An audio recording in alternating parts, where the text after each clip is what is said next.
180 years, nearly 2 centuries. 4 key stories woven in, moving the spotlight over people deeply involved in our young nation's struggles over the institution of slavery. The founding and establishment of 2 major churches. Fun details from Fort Wayne's retail history. A note from our early musical history. Some Wayne Township and U.S. Post Office milestones. Changing times in a changing neighborhood, as Fort Wayne grew dramatically, and the heritage left for all of us by people and a community who pay attention to and protect their stories and the places where they happened. All that happened in and to this little house with its big history. Even though tens of thousands of us drive by fast every day and barely notice it, let's give the Alexander T. Rankin House its due right now. In 2003 and 2004, when Arch was beginning its restoration of the building, 2 different architectural and engineering firms studied the building and made recommendations for its care.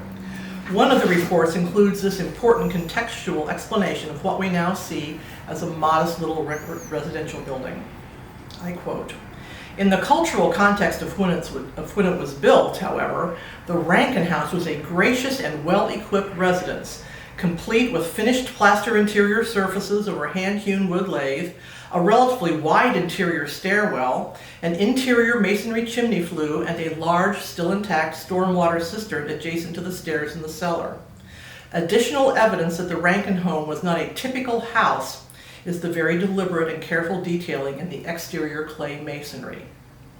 I'm sitting now in the Rankin House's current front room, which is likely the room where in 1859 Elizabeth Mayer welcomed her friend Mrs. Henry Rudisell and the other women of the then young Trinity English Evangelical Lutheran Church to her home to gather before her lovely slate fireplace and discuss forming the church's first women's society. They decided to call it the Mite Society, and she was elected its first vice president, with Mrs. Rudisell its first president. Both women, with their husbands, had signed the charter document founding the church in 1846. When they formed the Mite Society, their church was meeting next door on Berry Street in a building built in 1837 as Fort Wayne Presbyterian, which by then had moved elsewhere. And that brings us to the Reverend Rankin, because Fort Wayne Presbyterian brought him here to be its pastor in 1837, and he helped them build that church. He went on 4 years later to build this house, or at least most of this house. It's a complicated story with a mystery we cannot resolve. Either way, though, it's a great tale. It's the story of our little house with a big history. To begin, we go back to 1837, when the Presbyterian Church assigned Alexander T. Rankin to be pastor of Fort Wayne Presbyterian Church.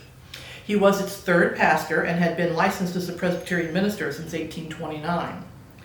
On February 13, 1837, he had preached about abolition in Dayton, Ohio, and had been severely beaten. He told about it in a letter that was published in 2 different newspapers, including The Philanthropist and The Friend of Man. Here's Alexander's description. Mr. Editors, I have commenced my labors lecturing again. The injury I received in the mob scrape on the 13th kept me pretty close confined until the 21st, but the effects are now nearly removed. The opposers of abolition are supremely deluded in their measures to arrest the progress of anti-slavery principles. One would think that the blindness of fanaticism itself would be more judicious in the selection of the means.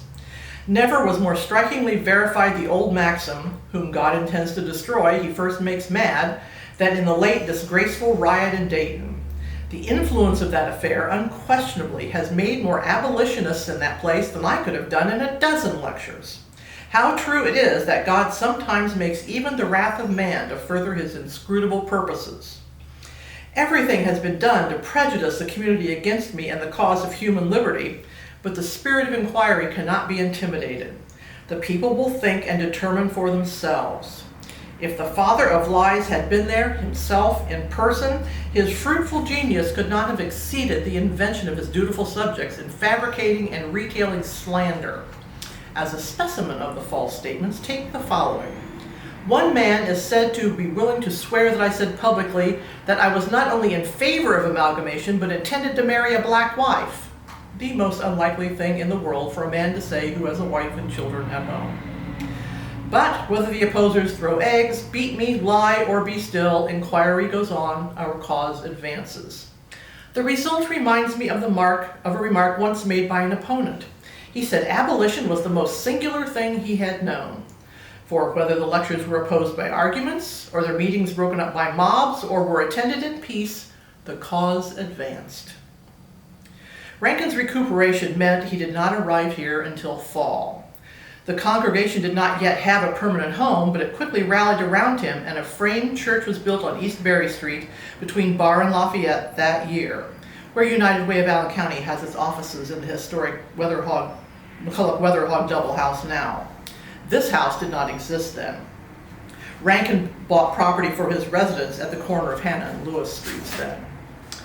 Rankin came from a family of abolitionists deeply involved in the Underground Railroad, and he maintained that activity here.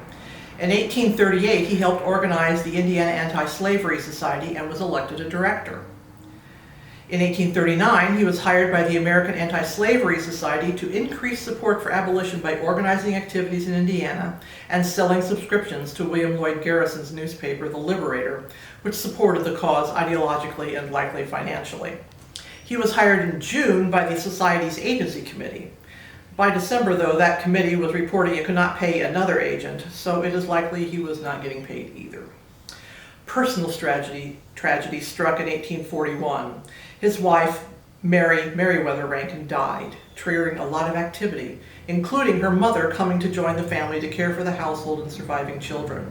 2 of their children also died in Fort Wayne.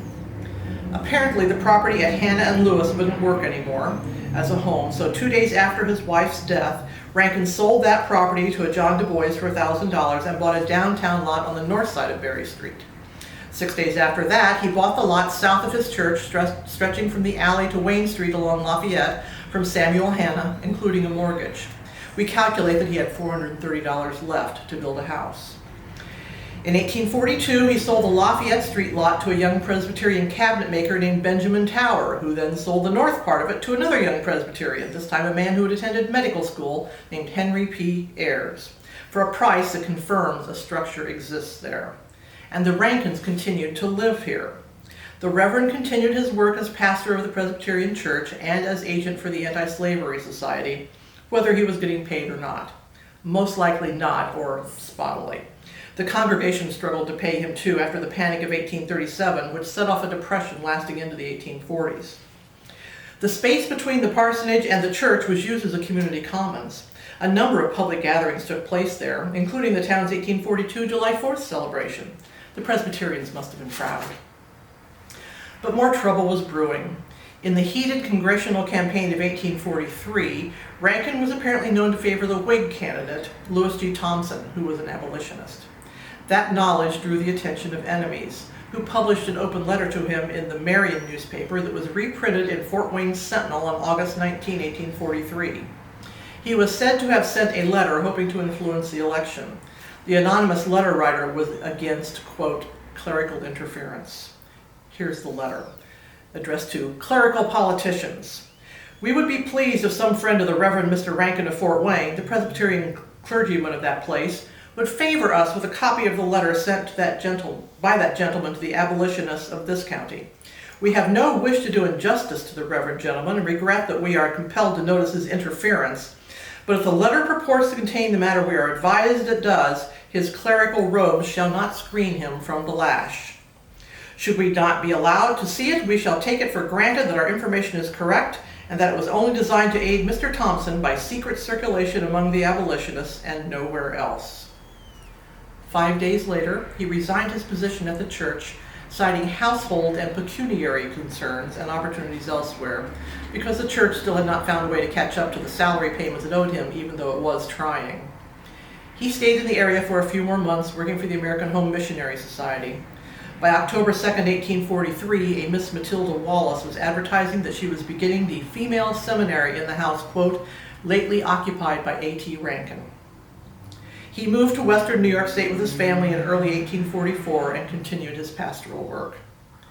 Despite his personal tragedy and the enemies he attracted in the Fort Wayne area, where there were abolitionists, but they were not in the majority, Rankin had been professionally busy.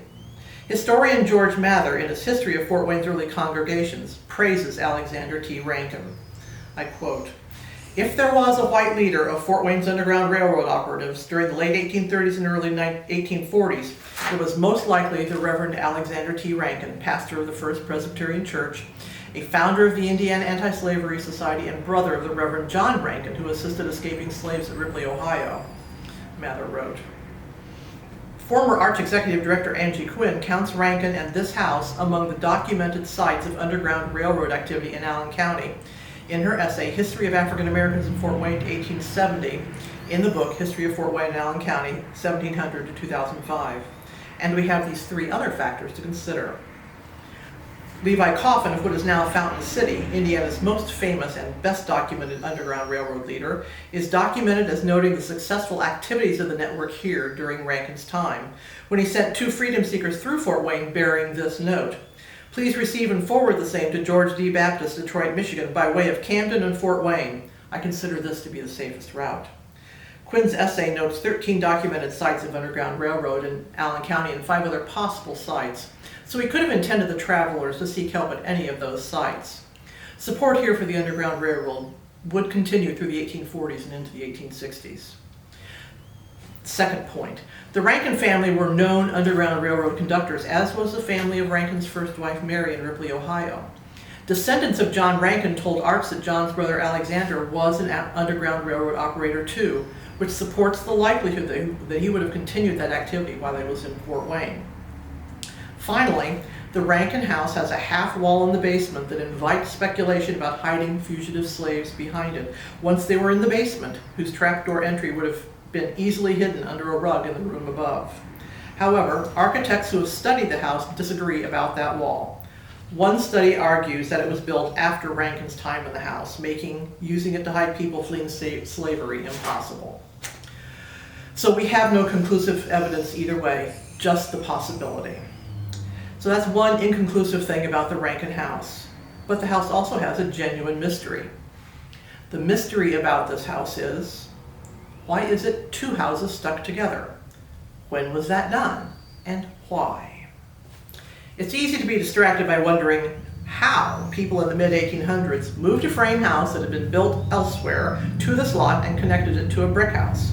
They did not have diesel-powered Caterpillar-treaded crawlers to load it on, or cranes to lift it, or hydraulic jacks, or any of the things we use to move buildings today. But that's just technology, and the smart people of the time obviously had technology that worked because they did it. So the question really is, why and when? So once again, we turn to property sales records looking for confirming details. In 1847, Henry P. Ayers sold this property to Asa Naylor. In 1849, Naylor sold it to John G. Mayer, who had moved to Fort Wayne from Ohio in 1845 and ran a grocery store on Columbia Street. Finally, with an 1855 tax map, we have a drawing of the outline of the building on this lot that confirms the frame building is attached to the masonry building at that time, and Mayer owns it. We don't know how long the frame structure has been there, though. Here are 2 views of the dual structure from the 2 architectural studies Arches commissioned during its restoration work on Rankin House. First, the more romantic view.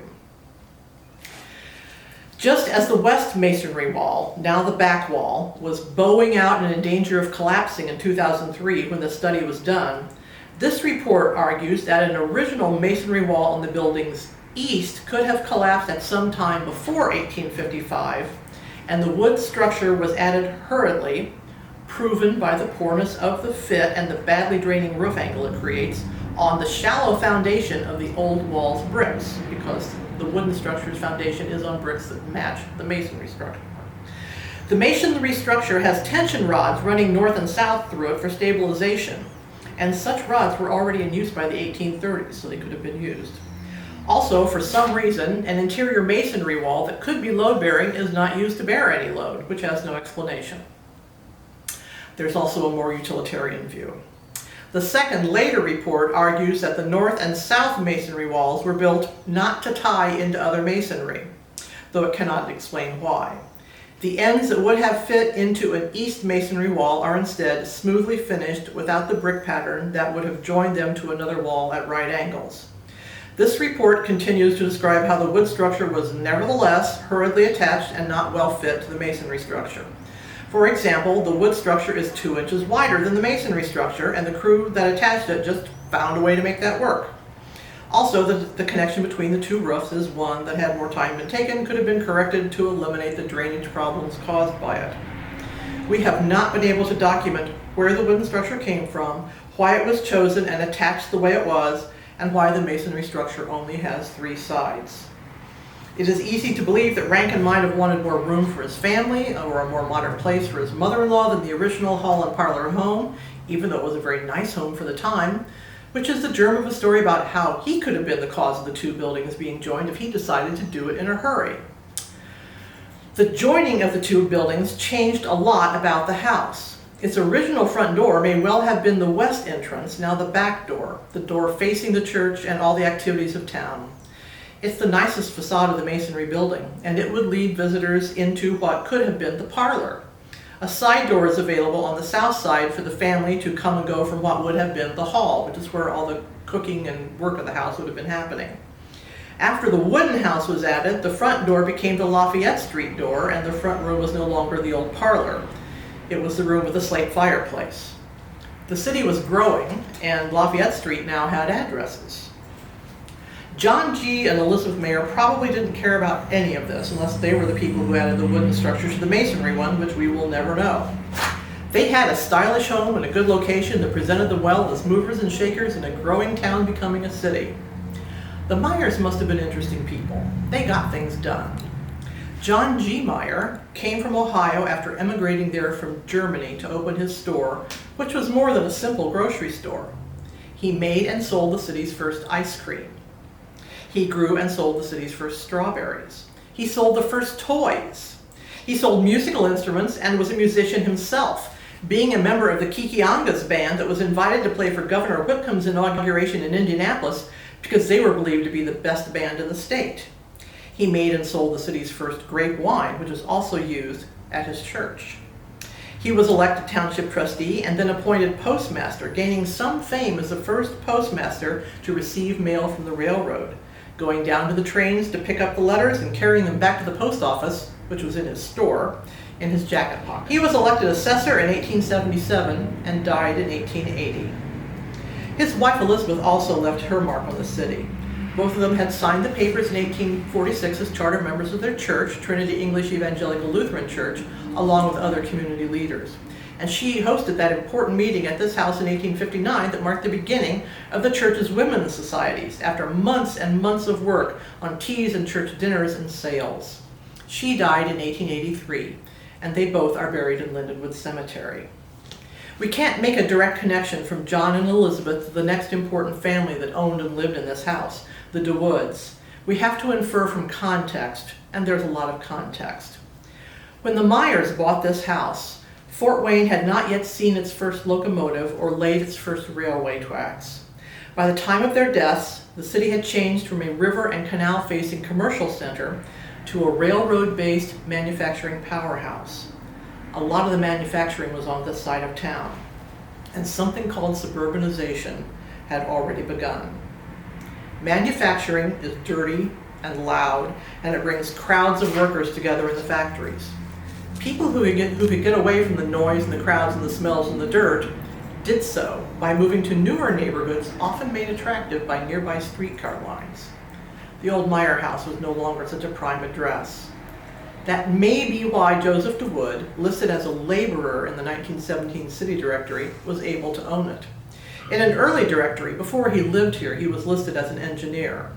Maybe he was very financially smart and saved. Maybe he had an inheritance he used, or maybe somehow he was related to the Meyers. But at any rate, he came to own the house, and his family became one of the home's most important protectors. In that 1917 city directory, Joseph is in this home with his wife Mary and 3 boarders, all named DeWood. They are probably 2 brothers, listed as the manager and the proprietor of a restaurant, and a sister who is a waitress at a lunch counter.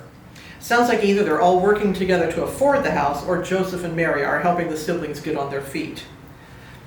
By 1929, Mary has died, Joseph has remarried, and a son, James, is in the family home.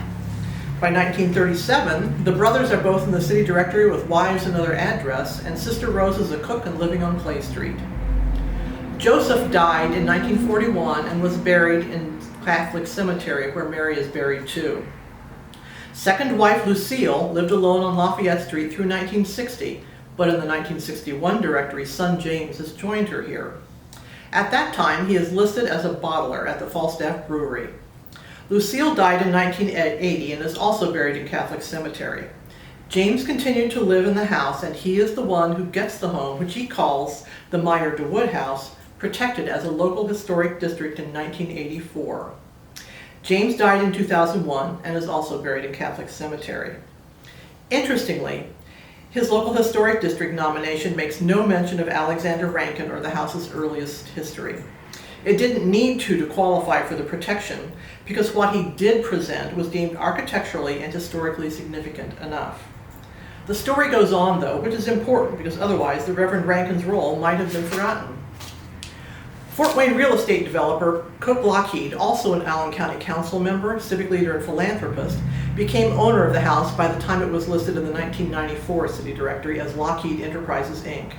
It was his office, no longer a home, until he donated it to Arch in 2004. At that point, work to rescue the building, restore it, and turn it into Arch's office began, and it had attracted the attention of Indiana Freedom Trails, the state of Indiana Underground Railroad program, which drew additional attention to Rankin's contribution and presence in the state.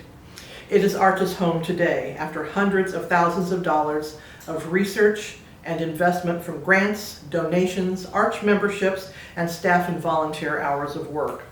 The restoration is not complete, and Arch's leaders are planning when we can take the next necessary and desirable steps in this building's preservation history.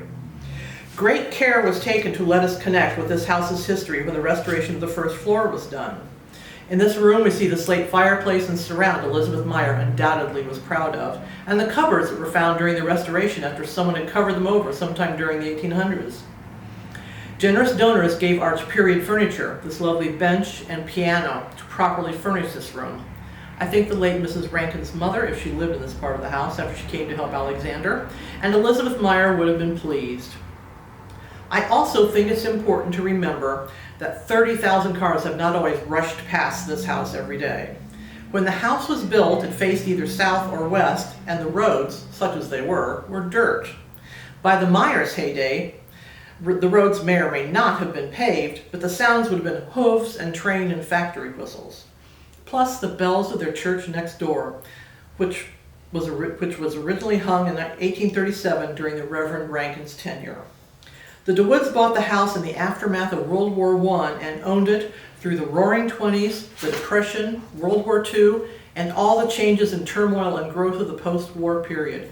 What a ride! I am so grateful to James DeWood for protecting his family home and making the effort to learn its history. That's the heritage James DeWood helped save for us in 1984 when he had his family home protected as a local historic district. And that's the heritage Cook Lockheed enabled Arch to preserve and restore for the community to connect with when he donated the house to us in 2004. And that's the heritage I get to work in every day. It's a heritage that is part of your city and your home too, and Arch exists to welcome you to connect with your heritage. The Alexander T. Rankin House is our little house with a big history. Thank you for exploring it with me.